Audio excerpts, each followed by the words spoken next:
नाज़रीन, बरसात ऐं ॿोरी जे पाणी सबबि नसीराबाद ऐं बाडरे जो ज़मीनी राब्तो कटिजी वियो ऐं केतिराई घर ड्रही पट पइजी विया आहिनि। उन हवाले सां वीडियो लिंक ते मौजूदु आहे आवाज़ जो रिपोर्टर बशीर लगारी। जी बशीर जी, समूरी सिंध वांगुरु नसीराबाद में हलंदड़ लगातार बरसात जो है वो क़यामत बर्पा करनी है। तूफ़ानी बरसात जो पानी हुयो वो इन रोड के मथा गुजरे तो पियो, जैसे नतीजे में इन बाडर ऐं नसीराबाद जो राब्तो है वक्ती तौर ते कटिजी वियो आहे। तूफ़ानी बरसात सबब नसीराबाद तालके जा आयो फुलपोटरो, वंजी खोर, धणीबख्श बिरोही ऐं इस्माइलाबाद, वदो कलोड़ो, हमज़ो भट्टी समेत जो है समूरो जो नंढा वॾा ॻोठ आहिनि उहे ॿुॾी तबाह थी विया आहिनि। उते हज़ारे जेके घर आहिनि उहे किरी पिया आहिनि उन्हनि ग़रीबनि जा, ऐं उन सां गॾोगॾु लखे जेके नसीराबाद तालके जा माण्हू आहिनि उहे बेघर थी विया आहिनि।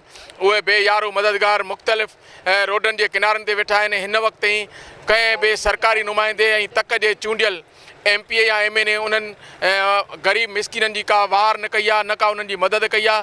ऐं अव्हांखे इहो ॿुधायां त नसीराबाद शहर जी का इहा पोज़ीशन इहा आहे त नसीराबाद शहर जेके जंगीवा आहे, लिगारी महल आहे, शेख महला, मसण महला, नूनारी महला, मंगी महला, सैयद कॉलोनी समेत जेका आहे मुख़्तलिफ़ जेके महल आहिनि उहे हिन वक़्त मुकमल पाणी जे घेरे में आहिनि। अफ़सोस जहिड़ी ॻाल्हि इहा आहे त सिंध सरकार तरफ़ां गुज़िरियल ॾींहं 95 जेके खीमा जेके आहिनि उहे टेंट जेके आहिनि उहे मुख़्तलिफ़ माण्हुनि खे ॾियण लाइ नसीराबाद तालके में मोकिलिया विया। तालके जा जेके ॻोठ आहिनि उहे तबाह थी विया आहिनि ऐं उहे सभु माण्हू नसीराबाद शहर ॾांहुं उन्हनि जो रुख आहे। ऐं रुख करण खां पोइ सरकारी जेके इदारा आहिनि उन्हनि में उन्हनि जा माण्हू उहे रहनि था पिया, त पोइ उहे 95 जेके सरकारी बिस्तरा हुया या टेंट जेके खीमा हुया उहे जेके ॾिना विया आहिनि उहे ज़ाहिर ई न आहिनि त उहे कहिड़नि ग़रीब माण्हुनि खे ॾिना विया आहिनि, या लॻे ईअं थो त उहे जेके 95 जेके खीमा हुया उहे जेके UC चेयरमैन ऐं काउंसलर आहिनि उन्हनि पंहिंजनि घरनि में लॻाया आहिनि।